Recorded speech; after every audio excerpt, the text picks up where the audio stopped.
वास्तव में आर्य श्रेष्ठ को कहते हैं, यानी आर्य ठगे नहीं जाते हैं। और आपने कह दिया कि आर्य गुलाम नहीं होते हैं। बात ये हुई कि आर्य ही गुलाम हुए और गुलामों को भी गुलाम हुए।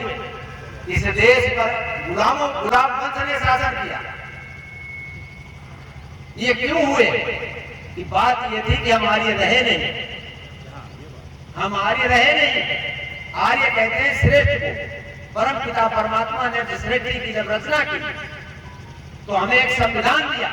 वेद दुनिया की लाइब्रेरी में सबसे पुराना कोई अगर ग्रंथ है तो वेद है, और वही धर्म ग्रंथ है। धर्म अनेकानेक नहीं है। जिन्हें हम धर्म लिखने लगते हैं, सिख, मुस्लिम, हिंदू, ईसाई, ये सब मत हैं। क्या है? ये सब मत हैं।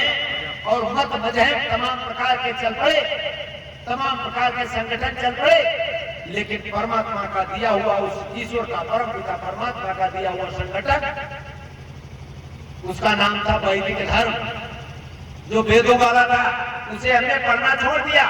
पढ़ना पढ़ाना, इसी ने लिखा है आर्य समाज के नियम में कि वेद का पढ़ना पढ़ाना और सुनना सुनाना आर्यों का परम धर्म है। धर्म नहीं, परम धर्म है। और जब आर्यों ने इस नियम को छोड़ दिया, वेद का पढ़ना पढ़ाना और सुनना सुनाना जहां से छोड़ दिया, वहां से हमारी आर्यत तो समाप्त हो गई, श्रेष्ठता समाप्त हो गई। और हम क्या हो गए? जब आर्य नहीं होंगे तो उसका विलोप क्या होगा? अनार्य, यानी मूर्ख। अब फिर मूर्खों के ऊपर तो कोई भी शासन कर सकता है। बात ये हुई, तो जब हम मूर्ख बन गए तो हमारे ऊपर तमाम प्रकार के शासन किए गए। तो हम पुनः निवेदन करते हैं पंडित जी के माध्यम से, मतलब इनकी कही हुई बात का समर्थन करते हुए मैं निवेदन करना चाहूंगा कि अब पुनः आर्य बन जाओ। और आर्य बनने के लिए परिश्रम जरूर करना पड़ेगा। बिना वेद पढ़े आर्य नहीं हो सकते। आप चाहो कि हम ऐसे ही आर्य बन गए, हम कहने लगे आर्य, रामवीर ने अपने नाम के आगे लिख दिया आर्य, हम आर्य हो गए, आर्य नहीं हो पाए। आर्य जब हो पाएंगे जब वेद पढ़ेंगे, और केवल वेद पढ़ने से भी आर्य नहीं हो पाएंगे। केवल पढ़ने से नहीं हो पाएंगे, वेद के लिखे हुए का अनुसरण करने से आर्य बन पाएंगे। जब जैसा लिखा है वैसा कर्म भी करें, तब आर्य बन पाएंगे। आर्य की परिभाषा ये नहीं है कि नाम के आगे आर्य लिख दिया या पीछे आर्य लिख दिया तो आर्य हो गए। आर्य एक कर्म का नाम है।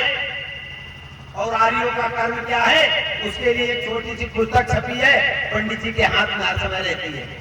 आपके गांव में कई पंडित हैं, लाल सिंह पंडित जी, श्री रघुनाथ सिंह पंडित जी, आचार्य रघुवीर जी पंडित जी, ये बहुत पंडित हैं। और इन सबके पास एक किताब रहती है जिसका नाम है नित्य कर्म विधि। क्या नाम है? और नित्य कर्म विधि हर व्यक्ति के पास होना चाहिए। और जो नित्य कर्म विधि में लिखा है वो नित्य कर्म करे। और जब नित्य कर्म करोगे प्रतिदिन, तब आर्य बन पाओगे। आर्यों का काम है प्रतिदिन सुबह शाम संध्या यज्ञ करना, संध्या और यज्ञ करना। जो नित्य प्रति यज्ञ नहीं करते हैं वो भी सच्चे पक्के आर्य नहीं है, वो आर्यों के समर्थक हैं। आर्यों के समर्थक हो सकते हैं, लेकिन आर्य वही है जो प्रतिदिन यज्ञ करे और दोनों समय संध्या करे।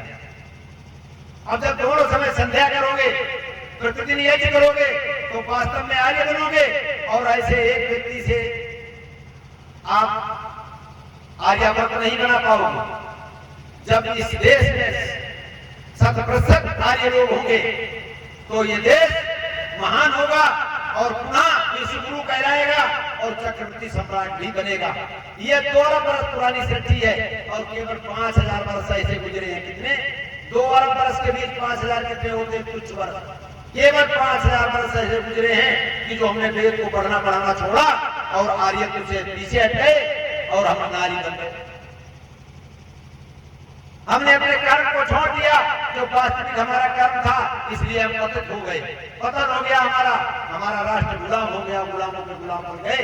तो आइए हम पुनः अपना वही कार्य शुरू करें जिससे कि पुनः आर्य बन जाए, श्रेष्ठ बन जाए, उस परम पिता परमात्मा के नजदीक पहुंच जाए और उसका भी संरक्षण मेरे ऊपर आ जाए, उसका पंजा हमारे ऊपर आ जाए और हमारा संरक्षण ईश्वर करे, जिससे कि हम फिर चक्रवर्ती सम्राट बने। और चक्रवर्ती सम्राट बनेंगे तो काम क्या होगा मालूम? कौन सुखी हो जाएगा? हमारा देश नहीं। जिस दिन भारत चक्रवर्ती सम्राट बनेगा और भारत में आर्य लोगों साम्राज्य हाथ में आएगा, उस दिन पूरा देश सुखी समृद्ध हो जाएगा। किसी भी प्रकार की कोई भी दुख किसी को संसार में नहीं होगा। मैं वादा करता हूँ कि जब वैदिक युग था, जब आर्य राजा हुआ करते थे, तो पूरा संसार सुखी और समृद्ध था और आर्यों ने किसी भी देश पर जाकर के आक्रमण नहीं किया, किसी देश पर चढ़ाई करके राज्य नहीं छीना किसी से, लेकिन पूरे विश्व के लोगों ने आर्यों को राजा माना स्वेच्छा से। हमारे यहाँ आकर के गुरु और राजा मानने के लिए आते थे और हमको स्वेच्छा चक्रवर्ती सम्राट और गुरु आचार्य माना करते थे। हमारे देश के गुरु पूरे संसार में विद्या बांटते थे और पूरा देश सुखी और समृद्ध रहता था, पूरी दुनिया पूरा संसार सुखी समृद्ध रहता था। ये था आर्यों का व्यवस्था और ये व्यवस्था उस परम पिता परमात्मा की दी हुई है। परमात्मा जो भाग लगाता है वो सोचता है कि हमारा भाग अच्छा हो। जिस परमात्मा ने सृष्टि की रचना की वो ऐसे वैसे रचना नहीं की, उसने ये सोच के रचना की। परमात्मा सर्वज्ञ है, उसने बड़ी सुंदर रचना की और वो चाहता है कि व्यवस्था यहाँ की सुंदर हो। लेकिन हम उस परमात्मा की बताए हुए मार्ग पर न चलने के कारण हम दुख भोग रहे हैं।